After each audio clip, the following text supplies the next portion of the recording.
who is this Jesus? మరి ఎవరు ఈ యొక్క యేసుక్రీస్తు? Why did he come 2025 years ago? ఆయన 2025 సంవత్సరాల క్రితం ఎందుకు ఈ భూమికి వచ్చి ఉన్నాడు? How did he come to this world? ఆయన ఏ రీతిగా ఈ లోకంలోకి వచ్చి ఉన్నాడు? And what happened to him for 33 and a half years? మరి 33 సంవత్సరాల ఆయన జీవితంలో ఏం జరిగింది? Why he is the only human in the history of the world rose again on the third day? ఎందుకు మానవుని యొక్క చరిత్రలో ఒకే ఒక వ్యక్తి ఆయన మూడో దినంన తిరిగి లేచి ఉన్నాడు? And met 532 individuals, various occasions, and ascended after 40 days to heaven. నానా సందర్భాలలో 532 మందిని ఆయన దర్శించినాడు. అటు పిమ్మట 40 దినమున ఆయన ఆరోహణమై ఉన్నాడు. Let us look into the scriptures who Jesus Christ is. లేఖనంలో నుండి మనం చూసుకుందాము యేసు క్రీస్తు ఎవరై ఉన్నాడు. It is very clear Bible ఎంతో స్పష్టంగా that తెలియజేస్తుంది. Jesus Christ, యేసు క్రీస్తు he himself ఆయన is not a prophet or a teacher. He is himself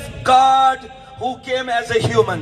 మరి ఆయన ఒక ప్రవక్త కాదు, లేకపోతే ఆయన ఇంకెవరు కూడా కాదు, కానీ ఆయన స్వయముగా దేవుడై ఉన్నాడు. In the beginning was the Word, ఆది యందు వాక్యం ఉండెను, and the Word was with God, ఆ వాక్యము దేవుడి యొద్ద ఉండెను, and the Word was God, and ఆ వాక్యమే దేవుడై ఉండెను, and the Word became flesh ఆ యొక్క వాక్యమే శరీరధారిగా and అయినది. dwelt among us for 33 and a half మరి years. 33.5 సంవత్సరాలు ఆయన మన మధ్యలో ఆయన నివసించి ఉన్నాడు. Gospel of John, first chapter 1 to 4, when you go home read. యోహాను సువార్త 1 అధ్యాయం 1-4 వచనాలను మీరు ఇంటికి వెళ్ళి మీరు చదువుకోండి.